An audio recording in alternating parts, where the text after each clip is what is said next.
Class 8 स्वागत है मेरी कक्षा संस्कृत में। संस्कृत भाषा संस्कृत वाणी पुस्तक के अंतर्गत आपके पाठ लगभग आपके सारे मैंने पाठों को कंप्लीट करा दिया है। आज इस वीडियो में मैं परिशिष्टम जो आपके अंतिम पेज पे प्रारंभ होता है वहाँ से मैं आपको व्याकरण के बारे में बताऊंगा कि व्याकरण क्या होता है, व्याकरण क्या है, व्याकरण की रचना किसने की और ये वर्ण क्या होते हैं, स्वर क्या होते हैं, व्यंजन क्या होते हैं, इस ग्रामर को मैं आपको बताऊंगा। तो सबसे पहले मैं आपको बताने जा रहा हूँ कि व्याकरण शब्द जो है, व्याकरणम शब्द अनुशासनम अपि कथ्यते है।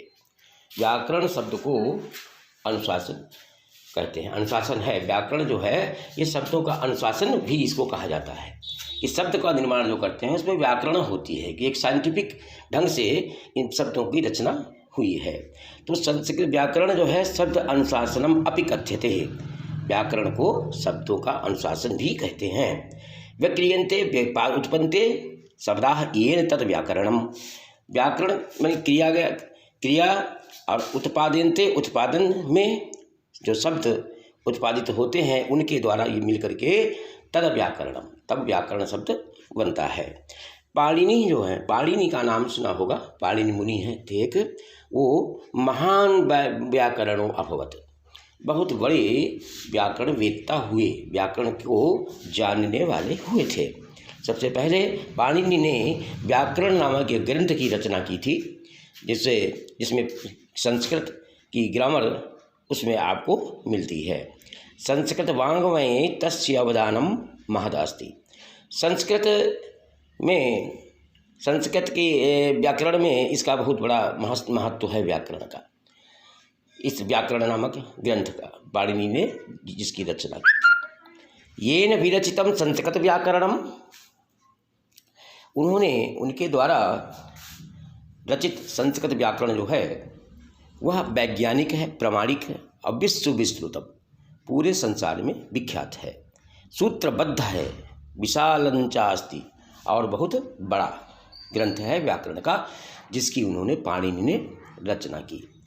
तो बच्चों सबसे पहले हम आपको वर्ण विचारः, ये वर्ण कहाँ से बना, वर्ण क्या होता है और जो भी है इसके बाद में आपके शब्द आएंगे, वर्ण हैं, शब्द हैं, पद हैं, वाक्य हैं, ये तो सबसे पहले हमको समझना जरूरी है कि आखिर ये वर्ण कहाँ से आया, वर्ण कहाँ से उत्पन्न हुआ। तो मैं आपको बता रहा हूँ, वर्ण जो है वह कहा जाता है, किंवदंती यह है कि भगवान शिव, शंकर जी को कहते हैं, शिव के डमरू से नाद उत्पन्न हुआ। नाद का मतलब होता है एक प्रकार ध्वनि। जब डमरू से उनके ध्वनि उत्पन्न हुई तो सबसे पहले भगवान शिव के डमरू से एक नाद उत्पन्न होता है, उस नाद को ध्वनि कहा गया। और ध्वनि जो ही है, जो वही भाषा की सबसे छोटी इकाई है। ध्वनि क्या है बच्चों? ध्वनि जो है भाषा की छोटी इकाई है जिसका विच्छेद नहीं किया जा सकता, जिसके टुकड़े नहीं किए जा सकते, जिसको सूक्ष्म रूप नहीं कर सकते, जिसको तोड़ नहीं सकते। और ध्वनि जो है, इसी ध्वनि को वर्ण कहते हैं। तो सबसे पहले जो है हम वर्ण के बारे में हमने जाना कि ध्वनि जो है, ये ध्वनि कहाँ से उत्पन्न हुई। मैंने बताया भगवान शिव के डमरू से एक नाद उत्पन्न हुआ, उसी नाद माने ध्वनि होती है, उसी नाद को ध्वनि कहा गया। और ध्वनि ही जो है वो भाषा की सबसे छोटी इकाई होती है जिसको टुकड़े जिसके नहीं किए जा सकते, जिसको तोड़ा नहीं जा सकता, उसी ध्वनि को ही वर्ण कहा जाता है। तो बच्चों वर्ण की परिभाषा तो आप समझ ही गए होंगे, मैंने विस्तार से इसका बता दिया। और ध्वनि जो है यह केवल कर्ण का विषय है। कर्ण का विषय का मतलब कानों से, कान ध्वनि को हम कोई भी आवाज़ हो, कोई ध्वनि हो, कोई साउंड जो है हम कानों से ही सुनते हैं। तो ध्वनि तो कानों का ही मात्र विषय है भाई, ध्वनि को हम आंखों से नहीं देख सकते। और वर्ण जो है केवल इतना अंतर है ध्वनि और वर्ण में कि वर्ण कान और चक्षु माने आँख, दोनों का विषय है। ध्वनि तो केवल कानों का विषय है बच्चों, और वर्ण जो है वह कान और आँख, कर्ण एंड चक्षु। चक्षु माने नेत्र, आँखों को दोनों का विषय है। और वर्ण जो है मौखिक, ओरल एवं लिखित और रिटन रूप का बोध कराता है, बोधक है। वर्ण जो है ओरल, मौखिक रूप से जो भी हम बोलते हैं हम आप और लिखते हैं जो, वह उसी रूप का बोधक है, वर्ण कहलाता है। तो कहा जा सकता है व्याकरणिक भाषा में लिपिबद्ध ध्वनि को वर्ण कहते हैं, यानी लिपिबद्ध ध्वनि हो उसी को वर्ण कहते हैं। तो इस ध्वनि को भी वर्ण कहा जाता है। तो ये बच्चों आप समझ गए होंगे वर्ण किसे कहते हैं। और इसके बाद में जब वर्ण है तो वर्ण एक विस्तार है इसे वर्ण का। वर्णों की माला एक होती है। माला मतलब उसी के अंदर सारे वर्ण आ जाते हैं, पिरो दिए गए, एक माला में सारे दाने पिरोए जाते हैं। उसी प्रकार से इन वर्णों को एक माला बना करके उसमें पिरो दी जाती है, जिसे कि वर्णमाला कहते हैं। इसमें सारे वर्ण आ जाते हैं। तो ये तो वर्णमाला की परिभाषा हुई। अब मैं आपको यह बताना चाहता हूँ कि वर्ण के कितने भेद हैं। वर्ण जो है कि दो भेदों में इसको बांटा गया। नंबर 1 है बच्चों स्वर, और दूसरा है व्यंजन वर्ण। स्वर वर्ण और व्यंजन वर्ण। अब देखिए स्वर क्या होता है और व्यंजन क्या होते हैं, इसके बारे में भी अध्ययन करेंगे और करना भी चाहिए, क्योंकि यह वही विषय है पूरा। तो स्वर जो है संस्कृत में स्वर है 13, त्रयोदशम माने 13 स्वर कहे जाते हैं, जो कि निम्न प्रकार से, इस प्रकार से आपके नीचे स्लाइड में देखिए लिखे हैं। छोटा आ, बड़ा आ, ई, छोटा ऊ, बड़ा ऊ, री, ल, ए, ओ, औ। ये 13 जो हैं ये आपके स्वर हैं, इनको हम स्वर कहते हैं। लेकिन इन स्वरों में 2 इसके पार्ट किए गए, एक है मूल स्वर और दूसरा है दीर्घ स्वर। तो बच्चों मूल स्वर जो है, मूल या ह्रस्व कह लीजिए छोटा, तो इसमें छोटा आ आएगा, छोटी ई आएगा, ऊ आएगा, री आएगा और ल आएगा। तो ये जो 5 जो हैं ये मूल स्वर कहलाते हैं। बाबेल्स अंग्रेजी में भी आपने सुना, ए, ई, आई, ओ, यू, आपने बाबेल्स सुने होंगे। तो ये मूल स्वर हैं 5, आ, ई, ऊ, री, ल। मूल स्वर ये हो गए 5। अब दीर्घ स्वर, दीर्घ माने बड़ा, तो बड़े स्वर कौन से हैं? बड़ा आ, बड़ी ई, बड़ा ऊ, री, ए, ओ, औ। ये जो है आपके 8 जो हैं ये दीर्घ स्वर हैं और 5 हैं मूल स्वर। तो कुल मिलाकर के 13 स्वर होते हैं संस्कृत में। तो ये स्वर वर्ण के 2 भेद बच्चों समझ गए होंगे, स्वर व्यंजन। स्वर 13 होते हैं संस्कृत में, और स्वर के इन स्वरों को 2 भागों में बांटा गया। नंबर 1 मूल स्वर, जिसको हर्ष स्वर भी बोलते हैं, दीर्घ स्वर, और ये इस प्रकार से दोनों मिलाकर के एक में 5 है, एक में 8 है, इस प्रकार से दोनों 13 हो जाते हैं। तो ये, और जिन वर्णों के उच्चारण में, जिन वर्णों को उच्चारण माने बोलने में, उच्चारण करने में वायु जो है, वायु माने हवा, मुख गुहा माने मुख के अंदर के पार्ट को, मुख की गुफा में अंदर जो हमारा पार्ट है मुख का अंदर वाला, उससे बिना किसी रुकावट के जो निकले हवा, उच्चारण करने में बिना किसी कोई रुकावट ना हो मुख के अंदर, जो रुकावट वायु जो निकलती है उच्चारण करने में वर्णों को, उन्हें हम स्वर कहते हैं। तो क्या मतलब हुआ बच्चों? मतलब यह है कि जिन वर्णों के उच्चारण में आ, ई, ऊ, इन सभी को जो मैं बोल रहा हूँ आप बोलें, तो इसमें वायु जो है मुख गुहा के से बिना किसी टकराहट के, बिना किसी रुकावट के, कोई बाधा नहीं होती, तुरंत निकलते हैं, उन्हें हम कहते हैं स्वर। तो यह स्वर की परिभाषा, वर्णों के उच्चारण में जब कोई वायु मुख गुहा से बिना किसी रुकावट के बाहर आती है, निकलती है, उसे ही स्वर कहते हैं। यह स्वर की परिभाषा हुई। स्वरों को संस्कृत में अच भी कहते हैं, अच कहलाते हैं स्वर। तो ये आपका स्वर के विषय में आपको बताया गया।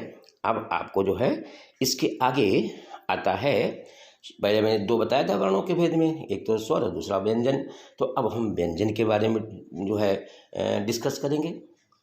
व्यंजन, संस्कृत में व्यंजनों की संख्या जो है वो 33 है, 33, जो नीचे आपके एक इंडेक्स बना हुआ, आपका चार्ट एक बना हुआ है, ये व्यंजन का पूरा चार्ट है। 33 व्यंजन हैं और इन व्यंजनों को भी 3 पार्ट्स में बांटा है। व्यंजन देखिए, इसके 3 भेद व्यंजन के किए गए, स्पर्श व्यंजन, अंतस्थ व्यंजन, ऊष्म व्यंजन। तो ये 3 पार्ट इसके व्यंजन में 33 जो है, इनके 3 को 3 भागों में बांटा गया। और इन व्यंजनों को वर्ण भी कहते हैं, व्यंजनों को वर्ण भी कहा जाता है। और लेकिन इसमें अंतर क्या है स्वर और व्यंजन में? पहले मैंने बताया था कि मुख गुहा से जब किसी वर्ण का उच्चारण करते हैं बिना किसी रुकावट के वह बाहर निकलती है, उसे हम स्वर कहते हैं। और व्यंजन क्या है? व्यंजन जो है जब किसी वर्णों के उच्चारण में वायु मुख अवयवों से रुकावट के साथ निकलती है, उसमें रुकावट नहीं होती वायु के अंदर से, मुख के अंदर। ये व्यंजन जो है वायु उच्चारण में जो है निकलती है मुख अवयवों से रुकावट के साथ। अवयव का मतलब कोई दांत से निकल रहा टच होकर के, कोई स्पर्श, अथवा कोई मूर्धा से, कोई जीभ से, किसी मतलब इस प्रकार से वो टकराहट बिना रुकावट के साथ जब निकलती है तो उन्हें हम व्यंजन कहते हैं। और जिसमें रुकावट नहीं है उसे स्वर कहलाते हैं। और अनुस्वार, तो ये बच्चों समझ गए होंगे वर्ण में व्यंजन के बारे में। अनुस्वार जो है अंग और आह, 2 चिन्ह आपने लगे हर जगह देखे होंगे, बहुत जगह लिपि चिन्ह है ये, अंग और आह, जिन्हें हम अयोगवाह कहते हैं। अयोगवाह के बारे में जब कोई पूछे आपसे तो अयोगवाह क्या होते हैं? अंग और आह, ये 2 जो हैं लिपि चिन्ह, ये अयोगवाह कहलाते हैं। तो व्यंजन स्वर बताया, मैं वर्ण बताया मैंने आपको सबसे पहले, उसके बाद में स्वर बताया, ध्वनि बताई, ध्वनि से वर्ण हुआ, वर्ण से स्वर बना, स्वर से व्यंजन, व्यंजन के बाद में आपका वो ये आया अनुस्वार, अनुस्वार के 2 और इसके व्यंजन के भी 3 पार्ट, स्पर्श, अंतस्थ, ऊष्म। और इसके बाद में आता है आपका अनुस्वार, अनुस्वार मैंने 2 बताए, अंग और आह, जिनको हम अयोगवाह बोलते हैं। नेक्स्ट आपका है अब इसमें आपका, और ये अयोगवाह जो हैं ये ना स्वर कहलाते हैं ना व्यंजन कहलाते हैं, ना इनको आप व्यंजन कहते हैं ना इनको आप स्वर कहते हैं। इन्हें स्वरों तथा व्यंजनों के मध्य स्थान दिया जाता है, बीच में स्थान इनको दिया जाता है। आह जो है को हम विसर्ग कहते हैं, जब 2 बिंदियाँ ऊपर नीचे लगी हुई हैं जो देख रहे हैं आप ब्रैकेट में, ये विसर्ग कहलाते हैं। इन दोनों के उच्चारण में स्वर पहले आता है, जबकि व्यंजनों के उच्चारण में स्वर बाद में आता है। और दोनों का उच्चारण बिना स्वर की सहायता के नहीं होता, इसमें स्वर की सहायता लेनी पड़ती है तब इसका जो है उच्चारण हो पाता है। तो अभी बताया मैंने कि दोनों के उच्चारण में स्वर पहले आता है, जबकि व्यंजनों के उच्चारण में स्वर बाद में आता है, और दोनों का उच्चारण बिना स्वर की सहायता के नहीं होता।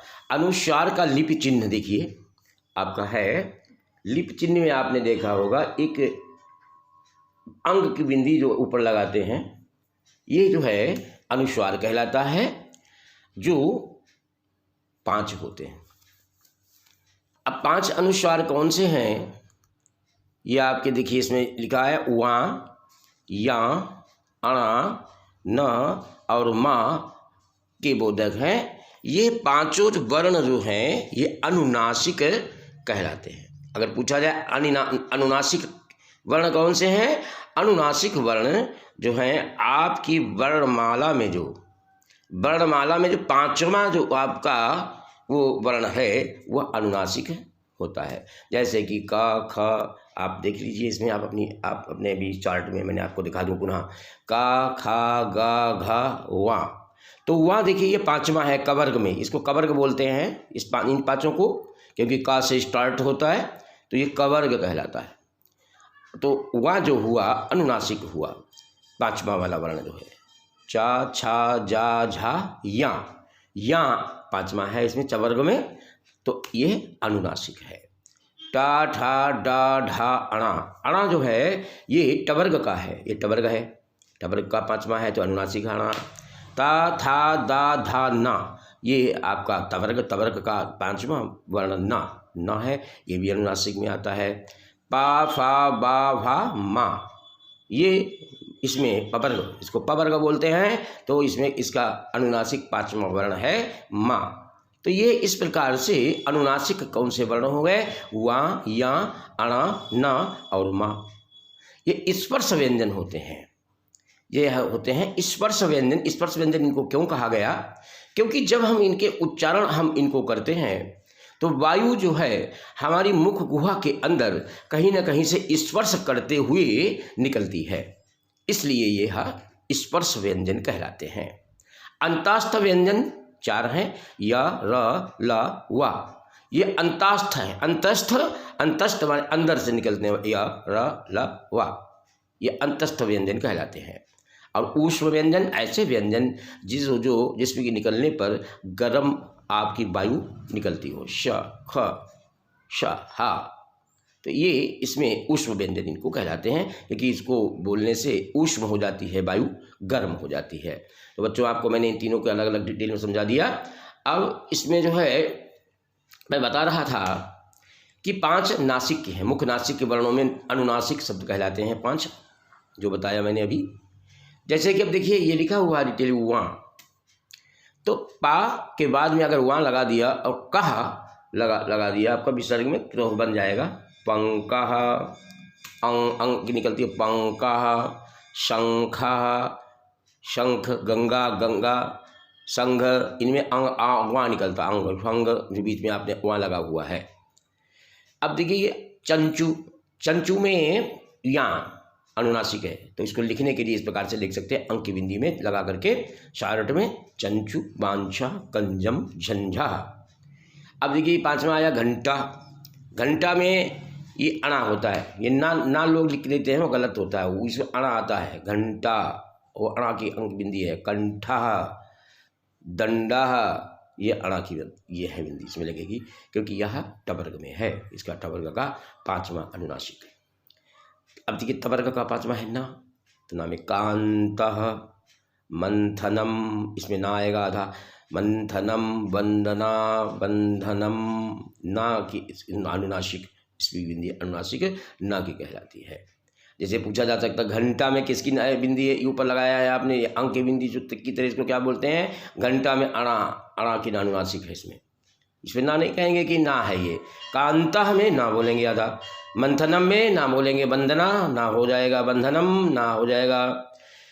आया अब ये होता क्या है, किस प्रकार से ये होता है कि पंकः जैसे कवर्ग का आया इसके बाद में व्यंजन, तो कवर्ग का ही लगेगा 5वां। चा देखो चंचू में, तो चा चवर्ग का है, तो चवर्ग का 5वां लगा। यहाँ टवर्ग में घंटा में टा आया है ना, तो इसमें 5वां जो है टा का टवर्ग का अणा है, इसलिए इसमें अणा की आई। कांता में इस प्रकार से तवर्ग का हुआ। चंपा में पा का पवर्ग का माँ होगा 5वां, तो चंपा, गुम्फनम, इसके व्यंजन के बाद में जो भी जिस वर्ग का हो व्यंजन, उसी की वह 5वां अनुनासिक कहा जाता है, अनुनासिक बोला जाता है।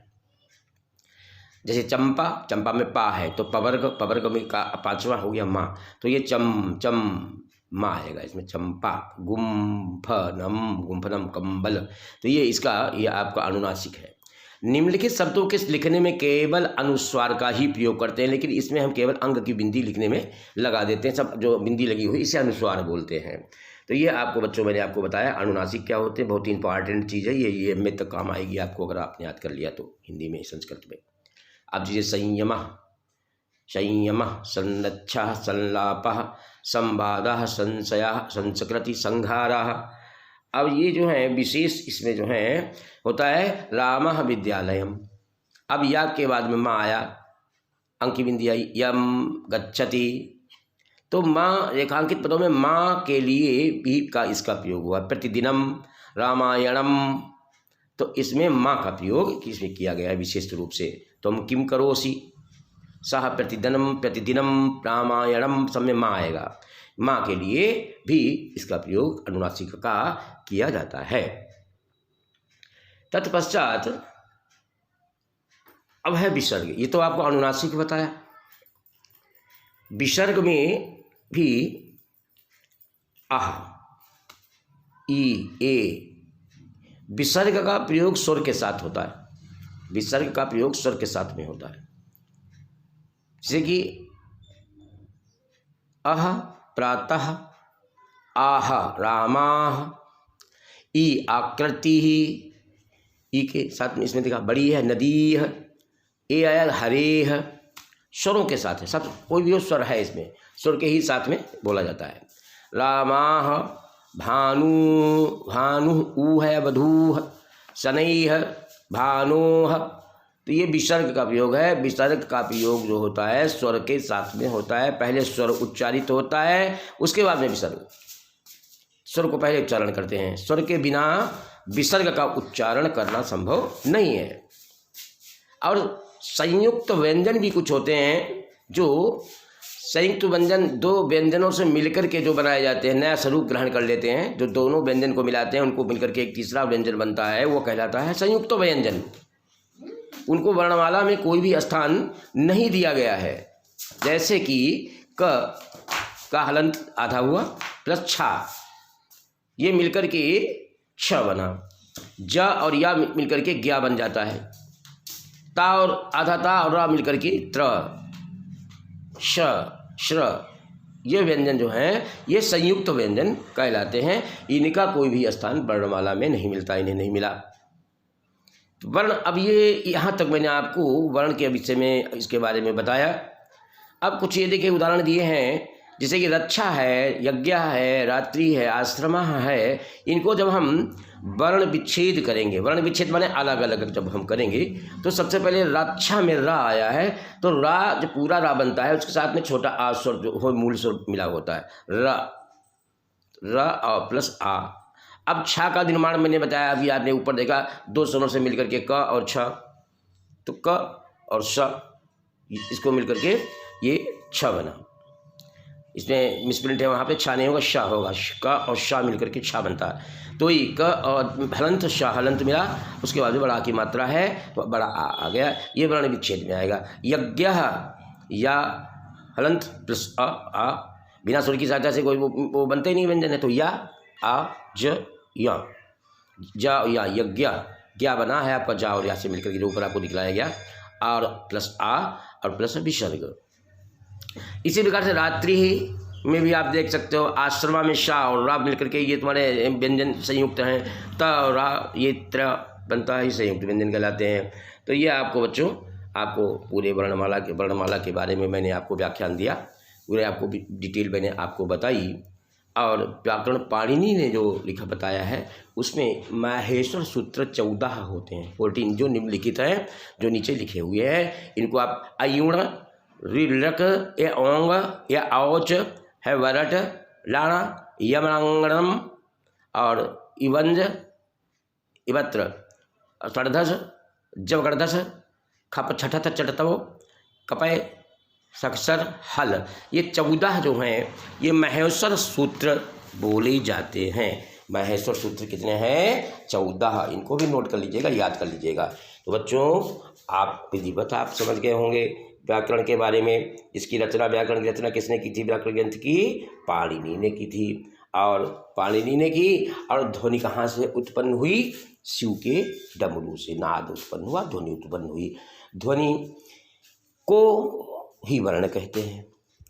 इसमें अंतर भी दोनों का आपको पूछा जा सकता, हम बता सकते। ध्वनि को वर्ण कहते हैं। और ध्वनि जो है केवल ऐसी ध्वनि हो जो वर्ण कानों और चक्षु दोनों का विषय होता है ये, तो इसे हम वर्ण कहते हैं। वर्णमाला बताया, वर्णमाला बताया मैंने आपको। और इसी प्रकार से अन्य चीज़ों को मैंने आपको जितने कवर्ग तवर्ग ये सब बताया। स्पर्श व्यंजन क्या होते हैं, अंतस्थ क्या होता, ऊष्म क्या होते, और अनुनासिक क्या है, अनुसार क्या है, विसर्ग क्या है, ये सारा आपने अक्षरों के बारे में, वर्णों के बारे में आपको ज्ञान हुआ। अब ये बहुत ही आवश्यक था। अब इसमें जिसे बताया कवर्ग टवर्ग वाला, चवर्ग तवर्ग ये है, इनमें भी स्पर्श करते हुए निकलते हैं। ये नाक से निकलने वाला स्पर्श करने वाला नासिक के कहलाते हैं, मूर्धा से मूर्धन्य वर्ण कहलाते हैं, आदि आदि। इनको बारे में किसी भी समय आपको फिर मैं आपको समय मिलेगा तो बताऊंगा। समय काफ़ी हो गया है, अब मैं यहाँ पर विराम लेता हूँ बच्चों। धन्यवाद। Okay, bye.